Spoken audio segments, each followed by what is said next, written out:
Halo guys, ketemu lagi. Kali ini kita mendengarkan kuasa hukum dari 7 terpidana yang kemarin mengunjungi lapas Kesambi Cirebon ya guys, bersama Wamenko atau Bapak Bang Oto Hasibuan.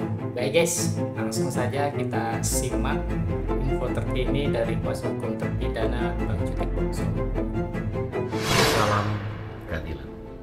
Bapak Ibu sekalian pencinta keadilan, sebagaimana kita tahu, kemarin hari Jumat tanggal 7 Februari 2025, Bapak Wamenko Hukum, HAM, Imigrasi dan Pemasyarakatan Republik Indonesia telah melakukan kunjungan kerja ke Lapas Kesambi di Cirebon. Kedatangan beliau untuk melihat kondisi lapas dan bertemu dengan 7 terpidana di Lapas Kesambi. Kami yang sedang berkunjung kepada terpidana turut mendampingi Bapak Wamenko dalam kunjungan kali ini. Di dalam kunjungan itu terjadi perbincangan antara Pak Wamenko, Kalapas Kesambi, dan juga pejabat-pejabat di Kalapas Kesambi untuk mengecek keadaan 7 terpidana, kesehatan mereka, kondisi mereka, terutama Sudirman yang dikabarkan sakit. Dan kami sudah berkirim surat dari beberapa bulan yang lalu yang sampai hari ini belum direspon, dan saat ini direspon oleh Bapak Wamenko Hukum, HAM, dan Imigrasi dan Pemasyarakatan Republik Indonesia datang untuk melihat kondisi Sudirman. Beliau menanyakan tentang kondisi Sudirman, keadaannya, bekas dugaan tembakan di belakang punggung yang dirasakan Sudirman, apakah kondisinya bagaimana. Sudirman menceritakan sampai hari ini dia tidak bisa duduk lama, dia masih kesakitan di punggung belakangnya, dan Pak Wamenko memutuskan dan menugaskan Bapak Kalapas untuk segera memberikan pengobatan, untuk dibawa ke dokter, dilakukan MRI, ronsen, atau apapun yang diperlukan untuk melihat kondisi yang sesungguhnya yang dialami oleh terpidana atas nama Sudirman tersebut.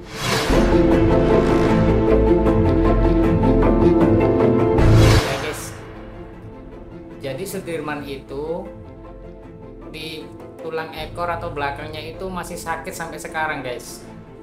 Itu dikarenakan dari keterangan Sudirman itu ditembak ya guys ya, dengan jarak dekat, dan sudah hampir 9 tahun sampai sekarang masih terasa ya guys, masih sakit. Jadi buat duduk lama itu masih merasakan nyeri menurut Sudirman ya guys, dari keterangan Bang Jutek. Jadi ngeri sekali ya guys, tembak jarak dekat loh guys. Nah itu guys, nggak bisa membayangkan itu guys. Oke, kita lanjut guys. Itu salah satu keputusan yang diambil langsung oleh Bapak Wamenko kemarin. Kami berterima kasih atas kebijakan dan gerak cepat dari Bapak Wamenko terhadap kondisi dari terpidana atas nama Sudirman. Pak Wamenko juga menanyakan tentang kondisi 6 terpidana lain selain Sudirman dan melakukan dialog dan memberikan semangat dan memberitahukan, dan Pak Wamenko meminta maaf dan memberitahukan kepada 7 terpidana bahwa sejak beliau diangkat dan dilantik menjadi pejabat negara Wamenko pada tanggal 21 Oktober 2024 lalu, beliau tidak dapat lagi menugaskan sebagai advokat untuk mendampingi 7 terpidana ini. Tugas advokat pendampingan hukum dilimpahkan kepada saya, Bang Ruli, dan tim hukum dari Dewan Pimpinan Nasional Pradi untuk mendampingi mereka, untuk memberikan bantuan hukum dan melihat apa yang bisa kita lakukan.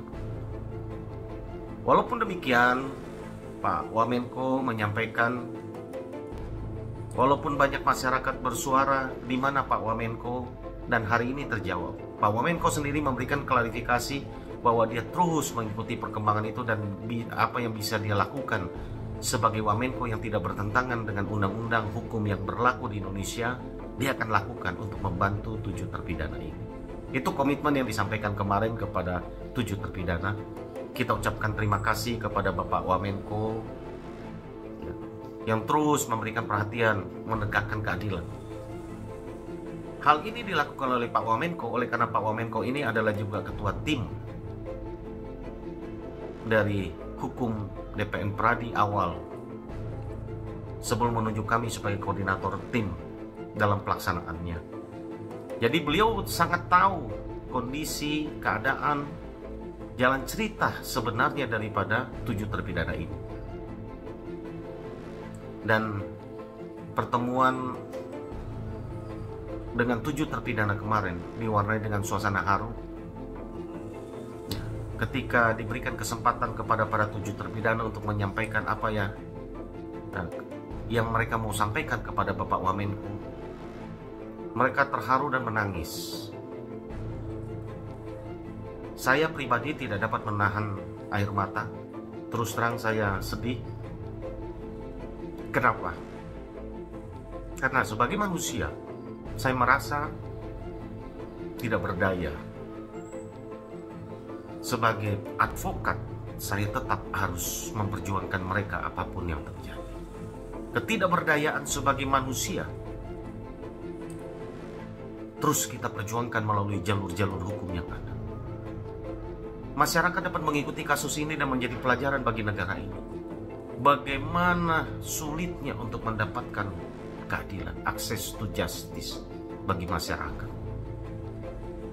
Kasus yang begitu besar yang dikawal dengan pengacara-pengacara level nasional yang begitu hebat, ada Profesor Dr. Ota Hasibuan di awal di dalamnya, dan sekian banyak advokat yang sudah puluh-puluh tahun melakukan praktek pembelaan bagi klien dalam mencari keadilan. Didukung oleh Bapak Deddy Mulyadi yang sekarang juga terpilih menjadi Gubernur Jawa Barat. Dan mendapat perhatian masyarakat, dikawal begitu banyak netizen. Keadilan pun tidak mudah untuk didapatkan dengan situasi yang tadi saya gambarkan. Saya terbayang bagaimana pencari keadilan bagi masyarakat-masyarakat lain yang tidak dikawal seperti 7 terpidana ini. Saya tahu, saya mendapatkan banyak informasi. Saya mendapatkan informasi ada terjadi di Subang katanya. Kami belum mengecek kondisinya. Ya, kami ada mendapatkan informasi ada di Kalimantan. Ya. Kami mendapatkan informasi kasus serupa ini ada terjadi di berbagai daerah. Ini baru kasus yang kecil. Kemarin fakta yang lain yang kami temukan ketika ada di lapas, kami mendengar ada seorang bapak yang berusia 95 tahun divonis 13 tahun. Bayangkan seorang bapak usia 95 tahun dituduh melecehkan seorang anak atas laporan dari seorang kepala desa, dan divonis 13 tahun dan tidak didampingi oleh pengacara dan tidak diberitahu haknya untuk banding, haknya untuk kasasi, sehingga menjadi inkrah. Baru dia jalani 3 tahun, artinya masih ada sisa 10 tahun. Dia keluar, kalaupun dalam keadaan sehat, selamat, itu usianya sudah 105 tahun. Sungguh miris ketika saya mendengar berita itu kemarin di lapas. Inilah kondisi penegakan hukum yang ada di negara kita. Jadi memang pertemuan kemarin, kalau saya simak dari videonya Bang Jutek itu memang sangat sedih sekali ya guys. bahkan semua yang ada di sana itu sangat sedih. Saya sendiri sebetulnya melihat video itu sedih karena 7 terpidana bagi saya pribadi atau kalangan masyarakat luas se-Indonesia tahu guys kalau mereka itu sepertinya tidak bersalah. Saya 100% karena saya dari awal selalu mengikuti kasus Vina, selalu menyimak, selalu mengikuti sampai sekarang ini. Itu menurut saya memang mereka nggak bersalah guys. Mereka hanya kuli bangunan guys, bayangin aja, kuli bangunan. Kayak kita orang kecil guys, kuli bangunan, kita logika aja ya guys ya, logika orang awam seperti saya. Mereka 7 terpidana itu kuli bangunan, habis membunuh, habis memerkosa, terus yang aneh besoknya masih nongkrong, bayangin aja, masih nongkrong di tempat itu. Nggak ada guys yang namanya orang bunuh itu masih nongkrong, bahkan lengkap ada berapa 10 atau berapa orang di situ ya guys ya. Itu menurut saya wah nggak mungkin, hebat sekali gitu ya guys kalau mereka itu pembunuh terus nggak kabur gitu guys, santai-santai aja gitu, nggak mungkin, nggak ada guys, nggak ada. Yang namanya orang membunuh itu panik guys, mungkin ada yang kabur ke sana, kabur ke mana aja lah ya kan, berpencar biasanya seperti itu yang saya lihat kasus-kasus di stasiun TV ya guys.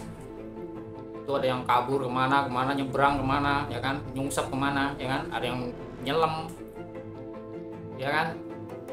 Jadi nggak mungkin, dan itu logika orang awam seperti saya. Jadi kalau menurut saya guys, sebagai orang awam, mereka memang nggak bersalah. 7 terpidana itu nggak bersalah. Dan saya selalu menyimak dari kuasa hukum terpidana ya, dari pengamatan saya sebagai orang awam ya guys, rakyat jelata. Sebagai orang awam rakyat jelata, dari BAP tersebut ya sebetulnya kayak seperti Pak Tony bilang itu, DPO itu yang ada ya di BAP Rudiana, nggak ada lagi guys. Dari mereka 7 terpidana itu nggak ada yang menyebut itu ada DPO si A, si B, si C ya kan. Ya itu memang dari Rudiana kalau saya lihat dari BAP-nya yang dibacakan Pak Tony itu. Saya selalu nyimak itu BAP Rudiana Aib apa itu kan, dari siaran-siaran Pak Tony, siaran yang ada di Pak Azmi ya kan, Pak Azmi itu jelas sekali guys kalau BAP itu memang buatan Rudiana, nggak ada lagi di situ yang menyebutkan. Itu yang saya tahu dari BAP, yang dari BAP Pak Tony, BAP 7 terpidana yang kemarin diterangkan itu. Pak Tony selalu tegas loh guys, tegas banget, selalu tegas karena dia mempunyai bukti ya guys ya, mempunyai bukti ya kan, mempelajari BAP-nya dengan benar-benar sampai ngelotok di kepala ini guys, bayangin. Ya itu kembali lagi intinya BAP itu dari Rudiana ya kan, saksi Aib, saksi Dede itu ya dari Rudiana. Dede menjelaskan waktu itu kan, Dede bilang Rudiana, Dede ditelepon, Dede disuruh Aib ya kan, untuk ketemu Rudiana. Dari keterangan Dede itu di kesaksian persidangan ya seperti itu, memang Dede bilang seperti itu, kalau Dede itu ya kesaksiannya diarahkan oleh Rudiana. Jadi bagaimanapun ya intinya sebetulnya kuncinya Aib sama Rudiana guys, udah itu. Sekarang saksi-saksi yang tahu itu Liga Akbar, Aib, Dede itu sudah sebagian Liga Akbar sama Dede itu sudah mengakuin guys kalau dia itu kesaksiannya palsu dan diarahkan oleh Rudiana. Jadi tinggal Aib memang guys, Aib sama Rudiana ini. Oke guys, kita lanjut simak lagi videonya Bang Jutek ya guys.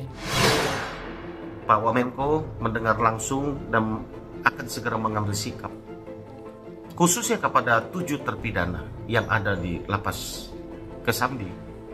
Tetaplah semangat. Kami mendengar kemarin laporan dari Bapak Kalapas Kesambi Cirebon yang diumumkan oleh Bapak Wamenko dalam konferensi pers kemarin di lapas Kesambi. bahwa sudah 2 tahun lalu, sudah 2 kali mereka ini diajukan untuk mendapatkan remisi perubahan dari hukuman seumur hidup menjadi waktu tertentu. Waktu tertentu ini adalah bisa 20 tahun, bisa 15 tahun, bisa 10 tahun, tergantung kebijakan dari pemerintah. Prosedur untuk mendapatkan remisi perubahan ini adalah atas usulan dari pemangku kebijakan di Kalapas, karena mereka sudah menjalani pidana dan dalam keadaan berperilaku baik, dan mereka diusulkan ke Kanwil, lalu naik kepada Dirjen, naik kepada Menteri, dan untuk mendapatkan Kepres naik kepada Bapak Presiden. Ini tentu adalah kabar yang salah satu hal yang menggembirakan bagi saya sebagai penasihat hukum. Kemarin langsung saya sampaikan kepada Bapak Wamenko, Pak Wamenko, tolong, tugas kami pertama, terlepas dari persoalan hukum yang sedang juga kami lakukan upaya untuk PK kedua, bagaimana caranya supaya mereka bisa keluar dulu dari lapas. Kami sudah berbincang alternatif amnesti, sudah berkali-kali kami bicara. Kami sudah bertemu dengan Dirjen HAM, Kementerian HAM Republik Indonesia, Bapak Dr. Nikolai.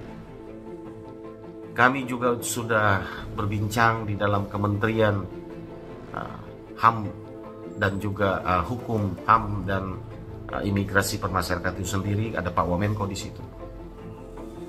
Dan kita bersyukur Pak Wamenko merespon ini dengan baik, dan beliau berjanji akan menindaklanjuti permohonan remisi perubahan menjadi waktu tertentu. Ini tunggu adalah kabar baik. Kita akan tunggu, kita akan kawal.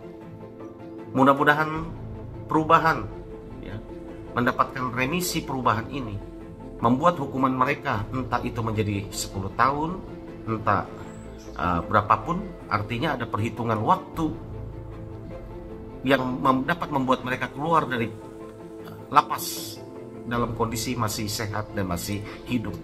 Karena dengan kondisi mereka seumur hidup, mereka tidak akan pernah keluar, mereka tidak akan pernah menghirup udara kebebasan, mereka akan sampai mati di dalam lapas. Dengan remisi perubahan ini sangat penting buat mereka, apalagi nanti dengan 3/4 masa pidana setelah mereka menjalani, mereka dapat bebas bersyarat. Dan saya berharap kebijakan Bapak Presiden, Bapak Menteri, dan di bawah koordinasi Bapak Menko dan juga Bapak Wamenko, Hukum, HAM, Imigrasi, dan Permasyarakatan Republik Indonesia, mereka dapat diupayakan dahulu untuk mendapatkan keadilan, untuk mereka segera lepas, keluar dahulu dari lapas, dari tahanan. Itu upaya pertama kami. Upaya yang kedua yang sedang berjalan, kami lagi terus mendorong untuk diberikan amnesti baik parsial ataupun ikut gelombang yang 44.000 untuk amnesti.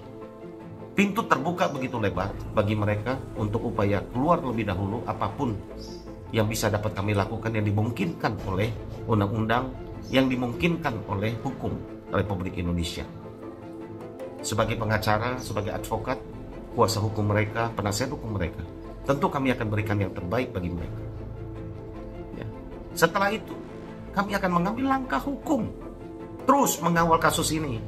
Nama baik mereka harus dipulihkan, keadilan tetap harus ditegakkan.